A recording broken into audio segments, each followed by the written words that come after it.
Hello നമസ്കാരം. അപ്പോൾ ഇന്നലത്തെ പ്രഡിക്ഷൻസ് എന്ന് പറയാം, അല്ലെങ്കിൽ അനാലിസിസ് എന്തും പറയാം. ഇതായിരുന്നു നമ്മുടെ മൂവ്മെൻറ്റ്സ്. നമുക്കിപ്പോഴൊരു ഒരു ബെയറിഷ് മോഡിലാണ്, കുറച്ചധികം താഴ്ത്തിക്ക് വരാനുള്ളൊരു മൂവ്മെൻ്റ് ആണെന്ന് പറഞ്ഞിരുന്നു. കുറച്ചധികം താഴ്ത്തി വരേണ്ടതാണ്. ഇന്ന് ഇവിടെ ഒരു സപ്പോർട്ട് ഉണ്ടാവും എന്ന് നമ്മൾ പറഞ്ഞിരുന്നു. സപ്പോർട്ടിൽ നിന്നും ഫസ്റ്റ് ടാർഗറ്റിൽ തന്നെ ഇറങ്ങിപ്പോരാം എന്നതായിരുന്നു നമ്മുടെ ഒരു കൺക്ലൂഷൻ. അതായത് ഫസ്റ്റ് ടാർഗറ്റിൽ കയറി കോൾ ഓപ്ഷൻ എടുക്കുമ്പോൾ അത് ഫസ്റ്റ് ബേസ്മെൻറ്റിൽ ഇവിടെ സപ്പോർട്ടിൽ കയറി എടുക്കുമ്പോൾ ഫസ്റ്റ് ടാർഗറ്റിൽ തന്നെ ഇറങ്ങി മാറുന്നതാണ് നല്ലത് നമ്മൾ സൂചിപ്പിച്ചിരുന്നു. അത് കയറില്ല എന്നുള്ളത് കൊണ്ടല്ല, ഇതിപ്പം ടോട്ടൽ വലിയ സ്ട്രക്ചറിൽ പിന്നിലേക്ക് പോയി കഴിഞ്ഞാൽ ഇതൊരു ബെയറിഷാണ്, ഇത് താഴ്ത്തി പോരേണ്ടതാണ്. സോ ഇവിടുത്തെ സപ്പോർട്ടിന് അധികം ഹെൽത്തി ആയിരിക്കില്ല. പ്രീവിയസ്ലി നമുക്കത് ഒട്ടും തന്നെ ഈ ഭാഗത്ത് കിട്ടിയിട്ടുണ്ടായിരുന്നില്ല. ഇത് പിന്നെ ഒരു ഫിഫ്ത്ത് വേവ് ആണ്, ഈ ഒരു ട്രയാങ്കിളിലെ ഫിഫ്ത്ത് വേവ് ആണ് നടക്കുന്നത്. സോ അത് ഒരുപാട് ദൂരം പോകാനുള്ളതാണ്. ഈ ഒരു ഏരിയയിൽ പൊതുവേ ഒരു സപ്പോർട്ട് കൊടുക്കാറുണ്ട്. അത് നമ്മൾ ഫിബ് റീട്രേസ് വെച്ചിട്ടാണ് മനസ്സിലാക്കിയിട്ടുണ്ടായിരുന്നത്. സപ്പോർട്ട് സോൺ കറക്റ്റ് അവിടെ വന്നിട്ടാണ് ബൗൺസ് ചെയ്തിരിക്കുന്നത്. അവിടെ 1-2 തവണ വന്ന് കയറിയിട്ടുണ്ടായിരുന്നു. ഷിയർ റേഞ്ചിൽ നിന്ന് കയറി ഇറങ്ങലുണ്ടായി. നമ്മൾ തിരിച്ച് കയറാണെന്ന് വെച്ചെങ്കിൽ നമ്മൾ മാക്സിമം വെച്ച ടാർഗറ്റ് ഒരു 23% അത്രയേ ഉള്ളൂ. 38% വരെ നമുക്ക് മിനിമം കയറാവുന്നതാണ് ഒരു സപ്പോർട്ട് സോണിൽ എത്തിക്കഴിഞ്ഞാൽ. ഇവിടെ നമുക്കത് 23% റിസ്ക് കുറയ്ക്കാൻ വേണ്ടിയിട്ട് 23% നമ്മൾ പറഞ്ഞിട്ടുണ്ടായിരുന്നത്. ഇവിടെ തന്നെ എത്തി. അത്യാവശ്യം പോയിൻ്റ് ഉണ്ട്. അതിന് ഒരു 10-15 പോയിൻറ്റോളം സ്കാൽപ്പ് മോഡ് കിട്ടിയിട്ടുണ്ട്. സ്കാൽപ്പ് മോഡാണത് കിട്ടുക. 60 പോയിൻ്റ് വരുന്നുണ്ട്. അടുത്ത മണിയിലാവുമ്പോൾ ഒരു 30 പോയിൻറ്റോളം നമുക്ക് ഈസി ആയിട്ട് ഗ്രാബ് ചെയ്യാൻ പറ്റുന്ന ഒരു ഏരിയ ആയിരുന്നു. അപ്പോൾ ഇനിയിപ്പം ഇത് നാളെ ഓപ്പണിങ്ങിൽ നേരെ ബ്രേക്ക് ചെയ്ത് കഴിഞ്ഞാൽ കണ്ടിന്യൂഷൻ ആയിരിക്കാം. 23% കണ്ടീഷൻ ഉണ്ടാകുന്നത് കുറവാണെങ്കിലും നമുക്ക് ഈ ഒരു റൂട്ടിനെ റെസ്പെക്ട് ചെയ്തുകൊണ്ട് ഇത് താഴ്ത്തേക്ക് പോകാൻ സാധ്യത കൂടുതൽ. ഈ സപ്പോർട്ടിനെ റെസ്പെക്ട് ചെയ്ത് എങ്ങനെ സംഭവിക്കും എന്നുള്ളത് മാത്രം നോക്കാം. താഴ്ത്തേക്കുള്ളത് അതിൻ്റെ റൂട്ടിൽ പൊക്കോട്ടെ. നമുക്കിനി മുകളിൽ കിട്ടാന്ന് വെച്ചെങ്കിൽ സ്വിങ് ഹൈകൾ വരികയാണെങ്കിൽ നമുക്ക് അതിന് യൂട്ടിലൈസ് ചെയ്ത് വീണ്ടും പുട്ട് ഓപ്ഷനിലേക്ക് പോയി അത്യാവശ്യം ഒരു എമൗണ്ട് ചിലപ്പോൾ എടുക്കാൻ പറ്റും. വലിയ റിസ്ക് ഇല്ലാണ്ട് എടുക്കാവുന്നത്. ഇത് ഓൾറെഡി സപ്പോർട്ടാണ്. ഈ സപ്പോർട്ടിനെ റെസ്പെക്ട് ചെയ്തിട്ട് കണ്ടിന്യൂസ് ആയിട്ട് പമ്പ് ചെയ്ത് പോകുന്നത് റിസ്ക്കാണ്. മാർക്കറ്റ് അങ്ങനെ പോലും കുറവാണ്. സോ നമുക്ക് ഈ ഒരു റേഞ്ച് വെച്ചിട്ട് നാളെ ഓപ്പൺ ആവുന്നത് മുകളിലേക്കാവുന്ന സാധ്യത കൂടുതലാണ്. Support zone main support zone ആയതുകൊണ്ട് വൺ ഓഫ് ദ മെയിൻ എന്ന് പറയാം, അൾട്ടിമേറ്റ് അല്ല.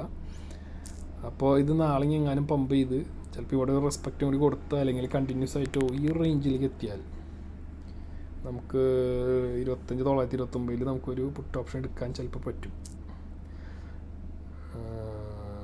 അതെന്താണെന്ന് വെച്ചിട്ടുണ്ടെങ്കിൽ ഇപ്പോൾ നമ്മൾ ഈ ടോട്ടൽ സൈസിൽ നോക്കിക്കഴിഞ്ഞാൽ ഈ ഒരു റേഞ്ച് വരെ പോവാം, 25,980. പക്ഷേ ഇത് ഈ ബേസ്മെൻറ്റിൽ നിന്നും ഇത്രയും ദൂരം ഡിസ്റ്റൻസ് വന്നതല്ലേ, അപ്പോൾ അതുകൊണ്ട് തന്നെ അത് മുഴുവൻ കയറണമെന്നില്ല. അതിൻ്റെ ഒരു ഗ്യാപ്പ് ഫില്ലിങ് ഏരിയ മാത്രം കണക്കാക്കിയാൽ മതി. ഇവിടുന്ന് കയറി ഏകദേശം ഇപ്പോൾ ഇതിൽ 61% അവിടെയാണ് കാണിക്കുന്നത്. ചിലപ്പോൾ ഇവിടെ വരെ മാക്സിമം പോയി ഇവിടെ വരെ. വലിയ റിസ്ക് എടുക്കേണ്ടതെന്നുള്ളവരാണെങ്കിൽ ഈ ഒരു ഏരിയ എത്തുന്ന വരെ വെയിറ്റ് ചെയ്യുക. അതല്ലെങ്കിൽ ഇവിടെയാണ് ശരിക്കും അതിൻ്റെ റിജക്ഷൻ പോയിൻ്റ് കിട്ടുന്നത്.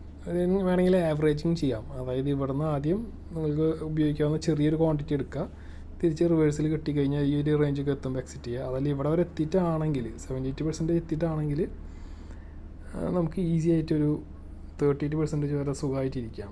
വലിയ പ്രശ്നമില്ലാണ്ട് അത്യാവശ്യം പോയിൻ്റ് കിട്ടും. ആ ഒരു ബേസ്മെൻറ്റിന് അത്ര സൈസ് ഇല്ല. അതുകൊണ്ടാണ് ഞാൻ അവിടെ പോകുന്നുള്ള സംശയം പറഞ്ഞത്. അവിടെ എത്തിയിട്ടാൽ ഞാൻ 80 പോയിൻ്റ് താഴ്ത്തി വരും. 40 പോയിൻറ്റോളം നമുക്ക് അടുത്ത മണിയിൽ കിട്ടും.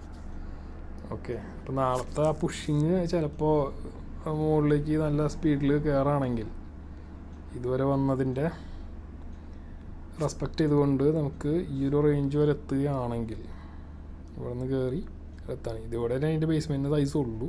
ചിലപ്പോൾ ഒരു എക്സ്റ്റൻഷനൊക്കെ വന്ന് ചിലപ്പോൾ അങ്ങോട്ട് കയറിയേക്കാം. ചവിട്ടി കൂടി അങ്ങോട്ട് കയറി പോകാൻ ചെയ്യാൻ 140 പോയിൻ്റ് കയറി കഴിഞ്ഞാൽ എടുക്കാം.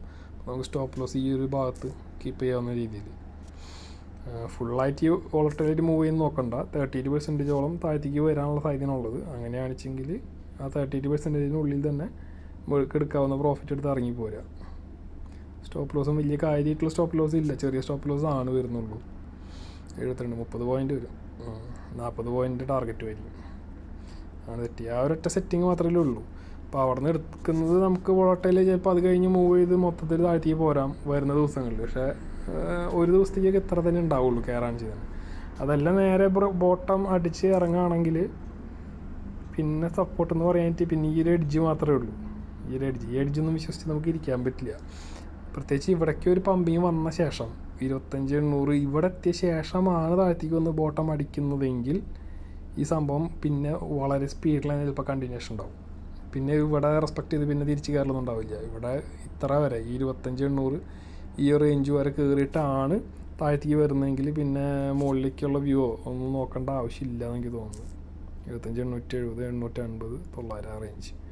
കാരണം അതൊരു ബേസായി മാറുകയും പിന്നീട് അതിൻ്റെ റെസ്പെക്റ്റ് ചെയ്യുന്ന ഒരു റേഞ്ച് എന്ന് പറയാവുന്നത് നമുക്ക് ഇതൊരു അടുത്തൊരു ചോയ്സായിട്ട് കൂട്ടിയാൽ മതി.